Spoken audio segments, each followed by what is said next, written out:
वैसे पूरा हिसाब लगाएं तो बहुत बड़ा है, लेकिन अगर मोटा मोटा हिसाब लगाएं तो 1,500 करोड़ रुपया प्रति वर्ष इसमें जाता है। इतनी बड़ी राशि भारत सरकार अलग अलग मंत्रालयों के सिर्फ किराए पर खर्च कर रही है। इसके अलावा एक और दिक्कत, काम की वजह से स्वाभाविक है कि कर्मचारियों का यहां से वहां आना जाना भी होता है। अनुमान है कि हर रोज 8 से 10,000 कर्मचारियों को एक मंत्रालय से दूसरे मंत्रालय में आना जाना पड़ता है। अब इसमें भी सैकड़ों गाड़ियों का मूवमेंट होता है, खर्च होता है, सड़कों पर ट्रैफिक बढ़ता है, कितना समय खराब होता है। और इन सब से काम में भी इनएफिशिएंसी के सिवाय कुछ नहीं रहता है। साथियों, 21वीं सदी के भारत को 21वीं सदी की आधुनिक व्यवस्थाएं चाहिए, इमारतें भी चाहिए। ऐसी इमारतें जो टेक्नोलॉजी, सुरक्षा और सुविधा के लिहाज से बेहतरीन हो, जहां कर्मचारी सहज हो, फैसले तेज हो और सेवाएं सुगम हो। इसलिए कर्तव्य पथ के आसपास एक होलिस्टिक विजन के साथ कर्तव्य भवन जैसी विशाल इमारतों का निर्माण किया जा रहा है। ये तो पहला कर्तव्य भवन पूरा हुआ है। अभी कई कर्तव्य भवनों का निर्माण तेजी से चल रहा है। ये ऑफिसेस जब आसपास शिफ्ट होंगे, नजदीक नजदीक हो जाएगी, तो इससे कर्मचारियों को सही वर्क एनवायरनमेंट मिलेगा, जरूरी सुविधाएं मिलेगी, उनका टोटल वर्क आउटपुट भी बढ़ेगा और सरकार जो 1,500 करोड़ रुपए किराए पर खर्च कर रही है वो भी बचेगा। साथियों, कर्तव्य भवन की ये भव्य बिल्डिंग, ये सभी प्रोजेक्ट्स, नए डिफेंस कॉम्प्लेक्स,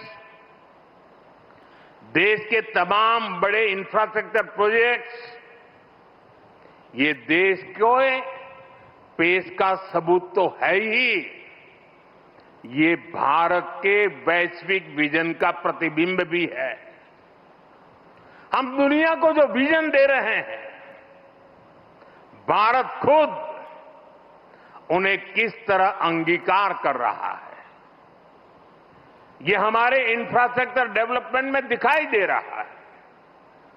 हमने दुनिया को मिशन लाइफ दिया, हमने वन अर्थ, वन सन, वन ग्रिड का आइडिया विश्व के सामने रखा। ये वो विजन है जिनसे मानवता के भविष्य की उम्मीद जुड़ी है। आज आप देख सकते हैं, कर्तव्य भवन जैसे हमारे आधुनिक इंफ्रास्ट्रक्चर, ये ऐसे इंफ्रास्ट्रक्चर हैं जिनकी आत्मा प्रो पीपल है और इनका स्ट्रक्चर प्रो प्लेनेट है। कर्तव्य भवन में भी रूफटॉप पर सोलर पैनल्स लगाए गए हैं, वेस्ट मैनेजमेंट के लिए एडवांस सिस्टम को इसमें इंटीग्रेट किया गया है। ग्रीन बिल्डिंग्स का विजन अब भारत में विस्तार ले रहा है। साथियों, हमारी सरकार एक होलिस्टिक विजन के साथ भारत के नवनिर्माण में जुटी है। देश का कोई भी हिस्सा आज विकास की धारा से अछूता नहीं है। अगर दिल्ली में संसद की नई इमारत बनी है तो देश में 30,000 से ज्यादा पंचायत भवन भी बने हैं। आज यहां एक और कर्तव्य भवन जैसी बिल्डिंग बन रही है तो साथ ही गरीबों के लिए 4 करोड़ से ज्यादा पक्के घर भी बनाए गए हैं। यहां नेशनल वॉर मेमोरियल बना है, पुलिस मेमोरियल बना है, तो देश में 300 से ज्यादा नए मेडिकल कॉलेज भी बनाए गए हैं। यहां भारत मंडपम बना है तो देश में 1300 से ज्यादा नए अमृत भारत रेलवे स्टेशन भी बनाए जा रहे हैं। यहां बने यशोभूमि की भव्यता पिछले 11 साल में बने करीब 90 नए एयरपोर्ट में भी नजर आती है। साथियों, महात्मा गांधी कहते थे, अधिकार और कर्तव्य एक दूसरे से जुड़े हुए हैं। कर्तव्य के पालन से ही हमारे अधिकारों को बल मिलता है। हम नागरिक से कर्तव्य की अपेक्षा रखते हैं, लेकिन सरकार के तौर पर हमारे लिए भी कर्तव्य सर्वोपरि है। और जब कोई सरकार अपने कर्तव्यों को गंभीरता से पूरा करती है तो वो गवर्नेंस में भी नजर आता है। आप सभी जानते हैं, पिछला 1 दशक देश में गुड गवर्नेंस का दशक रहा है। गुड गवर्नेंस और विकास की धारा रिफॉर्म्स की गंगोत्री से ही निकलती है। रिफॉर्म्स एक कंसिस्टेंट और टाइम बाउंड प्रोसेस है। इसलिए देश ने लगातार बड़े रिफॉर्म्स किए हैं। हमारे रिफॉर्म्स कंसिस्टेंट भी हैं, डायनेमिक भी हैं और दूरदर्शी भी है। सरकार और जनता के बीच संबंधों को बेहतर बनाना, ईज ऑफ लिविंग को बढ़ाना, वंचितों को वरीयता, महिलाओं का सशक्तिकरण, सरकार की कार्यप्रणाली को बेहतर बनाना, देश लगातार इस दिशा में इनोवेटिव तरीके से काम कर रहा है।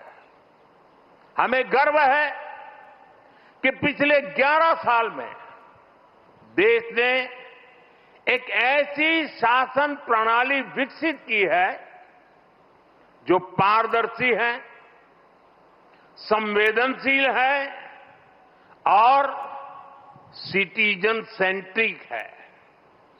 साथियों, मैं दुनिया के जिस भी देश में जाता हूं वहां जनधन, आधार और मोबाइल जेम ट्रिनिटी की बहुत चर्चा होती है। दुनिया भर में उसकी प्रशंसा होती है। इसने भारत में सरकारी योजनाओं की डिलीवरी को ट्रांसपेरेंट और लीकेज फ्री बना दिया है। आज कोई भी ये जानकर हैरान रह जाता है कि देश में राशन कार्ड हो, गैस सब्सिडी पाने वाले हो, स्कॉलरशिप हो, ऐसी अलग अलग योजनाओं के करीब 10 करोड़ लाभार्थी ऐसे थे। ये आंकड़ा सुनकर के चौंक जाओगे। 10 करोड़ लाभार्थी ऐसे थे जिनका कभी जन्म ही नहीं हुआ था। इनके नाम पर पहले की सरकारें पैसे भेज रही थी और वो पैसा इन फर्जी लाभार्थियों के नाम पर बिचौलियों के खाते में जा रहा था। इस सरकार में इन सभी 10 करोड़ फर्जी नामों को हटा दिया गया है और अभी ताजा आंकड़ा है कि इससे देश के 4,30,000 करोड़ रुपए से ज्यादा 4,30,000 करोड़ रुपए से ज्यादा ये पैसे गलत हाथों में जाने से बचे हैं। आप कल्पना करिए, 4,30,000 करोड़ रुपए की चोरी। अब ये पैसा देश के विकास में काम आ रहा है। मतलब लाभार्थी भी खुश हैं और देश का संसाधन भी बचा है। साथियों, सिर्फ करप्शन और लीकेज ही नहीं, अनावश्यक नियम कायदे भी नागरिकों को परेशान करते हैं। इनसे सरकार की डिसीजन मेकिंग प्रोसेस स्लो होती थी। इसलिए हमने